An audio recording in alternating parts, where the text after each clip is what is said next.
ناظرین، حضرت حلیمہ سعدیہ رضی اللہ تعالی عنہا اپنی بستی سے روانہ ہوئیں۔ ان کے ساتھ ان کا دودھ پیتا بچہ اور شوہر بھی تھے۔ حضرت حلیمہ سعدیہ رضی اللہ تعالی عنہا دوسری عورتوں کے بعد مکہ میں داخل ہوئیں۔ ان کا خچر بہت کمزور اور مریل تھا۔ ان کے ساتھ ان کی کمزور اور بوڑھی اونٹنی تھی۔ وہ بہت آہستہ آہستہ چلتی تھی۔ اس کی وجہ سے حضرت حلیمہ سعدیہ رضی اللہ تعالی عنہا قافلے سے بہت پیچھے رہ جاتی تھی۔ اس وقت بھی ایسا ہی ہوا۔ وہ سب سے آخر میں مکہ میں داخل ہوئیں۔ ناظرین، اس زمانے میں عرب کا دستور یہ تھا کہ جب ان کے ہاں کوئی بچہ پیدا ہوتا تو وہ دیہات سے آنے والی دائیوں کے حوالے کر دیتے تھے تاکہ دیہات میں بچے کی نشو و نما بہتر ہو اور وہ خالص عربی زبان سیکھ سکے۔ دائیوں کا قافلہ مکہ میں داخل ہوا۔ انہوں نے ان گھروں کی تلاش شروع کی جن میں بچے پیدا ہوئے تھے۔ اس طرح بہت سی دائیاں جناب عبد المطلب کے گھر بھی آئیں۔ نبی اکرم صلی اللہ علیہ وسلم کو دیکھا، لیکن جب انہیں معلوم ہوا کہ یہ بچہ تو یتیم پیدا ہوا ہے تو اس خیال سے چھوڑ کر آگے بڑھ گئیں کہ یتیم بچے کے گھرانے سے انہیں کیا ملے گا۔ اس طرح دائیاں آتی رہیں اور جاتی رہیں۔ کسی نے آپ کو دودھ پلانا منظور نہ کیا، اور کرتی بھی کیسے؟ یہ سعادت تو حضرت حلیمہ سعدیہ رضی اللہ تعالی عنہا کے حصے میں آنا تھی۔ جب حضرت حلیمہ مکہ پہنچی تو انہیں معلوم ہوا سب عورتوں کو کوئی نہ کوئی بچہ مل گیا ہے، اور اب صرف وہ بغیر بچے کے رہ گئی ہیں، اور اب کوئی بچہ باقی نہیں بچا۔ ہاں، ایک یتیم بچہ ضرور باقی ہے جسے دوسری عورتیں چھوڑ گئی ہیں۔ حلیمہ سعدیہ نے اپنے شوہر عبداللہ بن حارث سے کہا، خدا کی قسم مجھے یہ بات بہت ناگوار گزر رہی ہے کہ میں بچے کے بغیر جاؤں جبکہ دوسری سب عورتیں بچے لے کر جائیں۔ یہ مجھے طعنے دیں گی، اس لیے کیوں نہ ہم اسی یتیم بچے کو لے لیں۔ عبداللہ بن حارث بولے، کوئی حرج نہیں، ہو سکتا ہے اللہ اسی بچے کے ذریعے ہمیں خیر و برکت عطا فرما دیں۔ چنانچہ حضرت حلیمہ سعدیہ رضی اللہ تعالی عنہا عبد المطلب کے گھر گئیں۔ جناب عبد المطلب اور حضرت آمنہ نے انہیں خوش آمدید کہا۔ پھر آمنہ انہیں بچے کے پاس لے آئیں۔ آپ اس وقت ایک اونی چادر میں لپٹے ہوئے تھے۔ وہ چادر سفید رنگ کی تھی۔ آپ کے نیچے ایک سبز رنگ کا ریشمی کپڑا پڑا تھا۔ آپ سیدھے لیٹے ہوئے تھے۔ آپ کی سانس کی آواز کے ساتھ مشک کی سی خوشبو نکل کر پھیل رہی تھی۔ حضرت حلیمہ سعدیہ رضی اللہ تعالی عنہا آپ کے حسن و جمال کو دیکھ کر حیرت زدہ رہ گئیں۔ آپ اس وقت سوئے ہوئے تھے۔ انہوں نے جگانا مناسب نہ سمجھا، لیکن جو ہی انہوں نے پیار سے اپنا ہاتھ آپ کے سینے پر رکھا، آپ مسکرا دیے اور آنکھیں کھول کر ان کی طرف دیکھنے لگے۔ حضرت حلیمہ سعدیہ رضی اللہ تعالی عنہا فرماتی ہیں، میں نے دیکھا آپ کی آنکھوں سے ایک نور نکلا جو آسمان تک پہنچ گیا۔ میں نے آپ کو گود میں اٹھا کر آپ کی دونوں آنکھوں کے درمیانی جگہ پر پیار کیا۔ پھر میں نے آپ کی والدہ اور عبد المطلب سے اجازت چاہی۔ بچے کے لیے قافلے میں آئی۔ میں نے آپ کو دودھ پلانے کے لیے گود میں لٹایا تو آپ دائیں طرف سے دودھ پینے لگے۔ پہلے میں نے بائیں طرف سے دودھ پلانا چاہا، لیکن آپ نے اس طرف سے دودھ نہ پیا۔ دائیں طرف سے آپ فوراً دودھ پینے لگے۔ بعد میں بھی آپ کی یہی عادت رہی۔ آپ صرف دائیں طرف سے دودھ پیتے رہے۔ بائیں طرف سے میرا بچہ دودھ پیتا رہا۔ پھر قافلہ روانہ ہوا۔ حلیمہ سعدیہ رضی اللہ تعالی عنہا فرماتی ہیں، میں اپنے خچر پر سوار ہوئی، آپ کو ساتھ لے لیا۔ اب جو ہمارا خچر چلا تو اس قدر تیز چلا کہ اس نے پورے قافلے کی سواریوں کو پیچھے چھوڑ دیا۔ پہلے وہ مریل ہونے کی بنا پر سب سے پیچھے رہتا تھا۔ میری خواتین ساتھی حیرانگی سے مخاطب ہوئیں، اے حلیمہ، یہ آج کیا ہو رہا ہے؟ تمہارا خچر اس قدر تیز کیسے چل رہا ہے؟ کیا یہ وہی خچر ہے جس پر تم آئی تھی اور جس کے لیے ایک ایک قدم اٹھانا مشکل تھا؟ جواب میں نے ان سے کہا، بے شک یہ وہی خچر ہے، اللہ کی قسم اس کا معاملہ عجیب ہے۔ پھر یہ لوگ بنو سعد کی بستی پہنچ گئے۔ ان دنوں یہ علاقہ خشک اور قحط زدہ تھا۔ حلیمہ سعدیہ رضی اللہ تعالی عنہا فرماتی ہیں، اس شام جب ہماری بکریاں چر کر واپس آئیں تو ان کے تھن دودھ سے بھرے ہوئے تھے، جبکہ اس سے پہلے ایسا نہیں ہوا کرتا تھا۔ ان میں سے دودھ بہت کم اور بہت مشکل سے نکلتا تھا۔ ہم نے اس دن اپنی بکریوں کا دودھ دھویا تو ہمارے سارے برتن بھر گئے، اور ہم نے جان لیا کہ یہ ساری برکت اس بچے کی وجہ سے ہے۔ آس پاس کی عورتوں میں بھی یہ بات پھیل گئی۔ ان کی بکریاں بدستور بہت کم دودھ دے رہی تھیں۔ غرض ہمارے گھر میں ہر طرف ہر چیز میں برکت نظر آنے لگی۔ دوسرے لوگ تعجب میں رہے۔ اس طرح 2 ماہ گزر گئے۔ 2 ماہ ہی میں آپ چلنے پھرنے لگے تھے۔ آپ 8 ماہ کے ہوئے تو باتیں کرنے لگے اور آپ کی باتیں سمجھ میں آتی تھیں۔ 9 ماہ کی عمر میں تو آپ بہت صاف گفتگو کرنے لگے۔ اس دوران آپ کی بہت سی برکات دیکھنے میں آئیں۔ حلیمہ سعدیہ رضی اللہ تعالیٰ عنہ فرماتی ہیں، جب میں آپ کو اپنے گھر لے آئی تو بنو سعد کا کوئی گھرانہ ایسا نہ تھا جس سے مشک کی خوشبو نہ آتی ہو۔ اس طرح سب لوگ آپ سے محبت کرنے لگے۔ جب ہم نے آپ کا دودھ چھڑوایا تو آپ کی زبان مبارک سے یہ الفاظ نکلے، اللہ اکبر کبیرہ والحمد للہ کثیرہ وسبحان اللہ بکرۃ واصیلا، یعنی اللہ تعالیٰ بہت بڑا ہے، اللہ تعالیٰ کے لیے بے حد تعریف ہے اور اس کے لیے صبح و شام پاکی ہے۔ پھر جب آپ صلی اللہ علیہ وسلم 2 سال کے ہو گئے تو ہم آپ کو لے کر آپ کی والدہ کے پاس آئے۔ اس عمر کو پہنچنے کے بعد بچوں کو ماں باپ کے حوالے کر دیا جاتا تھا۔ ادھر ہم آپ کی برکات دیکھ چکے تھے اور ہماری آرزو تھی کہ آپ کچھ اور مدت ہمارے پاس رہیں۔ چنانچہ ہم نے اس بارے میں آپ کی والدہ سے بات کی۔ ان سے یوں کہا، آپ ہمیں اجازت دیجئے کہ ہم بچے کو 1 سال اور اپنے پاس رکھیں۔ میں ڈرتی ہوں کہیں اس پر مکہ کی بیماریوں اور آب و ہوا کا اثر نہ ہو جائے۔ جب ہم نے ان سے بار بار کہا تو حضرت آمنہ مان گئیں اور ہم آپ کو پھر اپنے گھر لے آئے۔ جب آپ کچھ بڑے ہو گئے تو باہر نکل کر بچوں کو دیکھتے تھے، وہ آپ کو کھیلتے نظر آتے، آپ ان کے نزدیک نہ جاتے۔ ایک روز آپ نے مجھ سے پوچھا، امی جان کیا بات ہے دن میں میرے بھائی بہن نظر نہیں آتے؟ آپ اپنے دودھ شریک بھائی عبداللہ اور بہنوں انیسہ اور شیمہ کے بارے میں پوچھ رہے تھے۔ حضرت حلیمہ رضی اللہ تعالی عنہ فرماتی ہیں، میں نے آپ کو بتایا وہ صبح سویرے بکریاں چرانے جاتے ہیں، شام کے بعد گھر آتے ہیں۔ یہ جان کر آپ نے فرمایا، تب مجھے بھی ان کے ساتھ بھیج دیا کریں۔ اس کے بعد آپ اپنے بہن بھائیوں کے ساتھ جانے لگے۔ آپ خوش خوش جاتے اور واپس آتے۔ ایسے میں ایک دن میرے بچے خوف زدہ انداز میں دوڑتے ہوئے آئے اور گھبرا کر بولے، امی جان جلدی چلیے ورنہ بھائی محمد ختم ہو جائیں گے۔ یہ سن کر تو ہمارے ہوش اڑ گئے۔ دوڑ کر وہاں پہنچے، ہم نے آپ کو دیکھا، آپ کھڑے ہوئے تھے، رنگ اڑا ہوا تھا، چہرے پر زردی چھائی ہوئی تھی، اور یہ اس لیے نہیں تھا کہ آپ کو سینہ چاک کیے جانے سے کوئی تکلیف ہوئی تھی، بلکہ ان فرشتوں کو دیکھ کر آپ کی یہ حالت ہوئی تھی۔ حضرت حلیمہ سعدیہ رضی اللہ تعالی عنہ فرماتی ہیں، ہم نے آپ سے پوچھا کیا ہوا تھا؟ آپ نے بتایا، میرے پاس 2 آدمی آئے تھے، وہ سفید کپڑے پہنے ہوئے تھے۔ ان دونوں میں سے ایک نے کہا، کیا یہ وہی ہیں؟ دوسرے نے جواب دیا، ہاں یہ وہی ہیں۔ پھر وہ دونوں میرے قریب آئے، مجھے پکڑا اور لٹا دیا۔ اس کے بعد انہوں نے میرا پیٹ چاک کیا اور اس میں سے کوئی چیز تلاش کرنے لگے۔ آخر انہیں وہ چیز مل گئی اور انہوں نے اسے باہر نکال کر پھینک دیا۔ میں نہیں جانتا وہ کیا چیز تھی۔ ناظرین، وہ دونوں حضرت جبرائیل اور حضرت میکائیل علیہ السلام تھے۔ اس چیز کے بارے میں دوسری روایات میں یہ وضاحت ملتی ہے کہ وہ سیاہ رنگ کا ایک دانہ سا تھا۔ یہ انسان کے جسم میں شیطان کا گھر ہوتا ہے اور شیطان انسان کے بدن میں یہیں سے اثرات ڈالتا ہے۔ حضرت حلیمہ سعدیہ رضی اللہ تعالی عنہ فرماتی ہیں، پھر ہم آپ کو گھر لے آئے۔ اس وقت میرے شوہر عبداللہ بن حارث نے مجھ سے کہا، حلیمہ مجھے ڈر ہے کہیں اس بچے کو کوئی نقصان نہ پہنچائے، اس لیے اسے اس کے گھر والوں کے پاس پہنچا دو۔ میں نے کہا ٹھیک ہے۔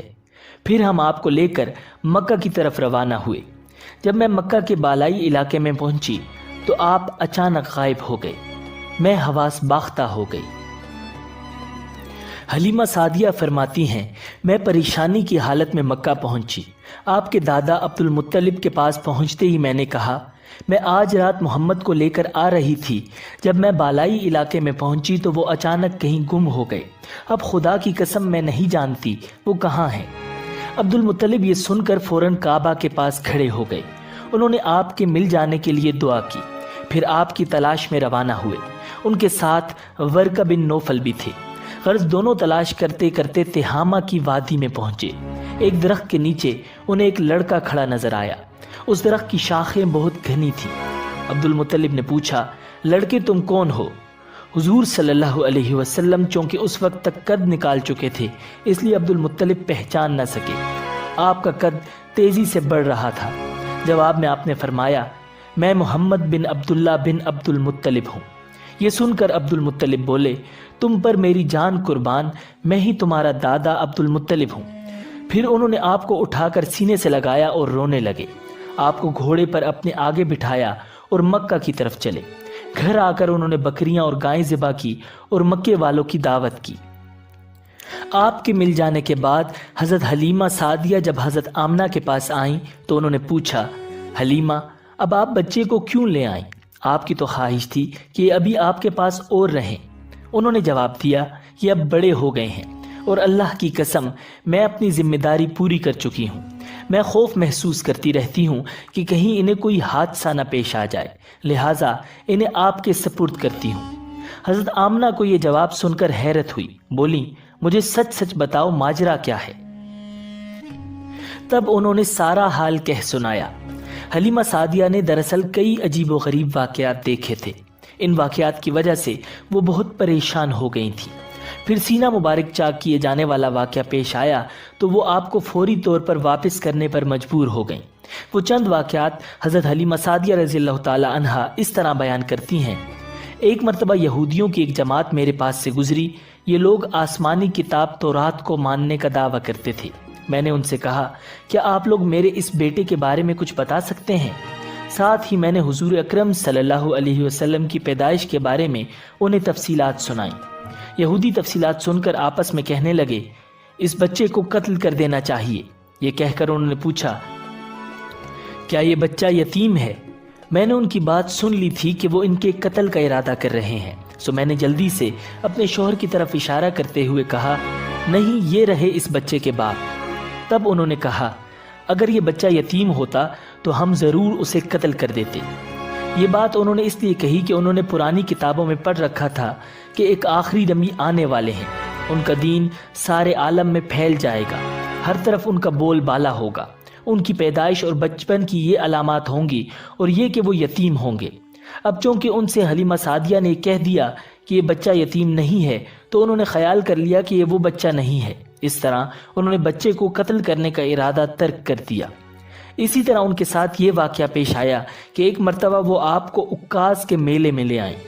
جاہلیت کے دور میں یہاں بہت مشہور میلہ لگتا تھا۔ یہ میلہ طائف اور نخلا کے درمیان میں لگتا تھا۔ عرب کے لوگ حج کرنے آتے تو شوال کا مہینہ اس میلے میں گزارتے، کھیلتے کودتے اور اپنی بڑائیاں بیان کرتے۔ حلیمہ سعدیہ رضی اللہ تعالی عنہا آپ کو لیے بازار میں گھوم رہی تھیں کہ ایک کاہن کی نظر آپ پر پڑی۔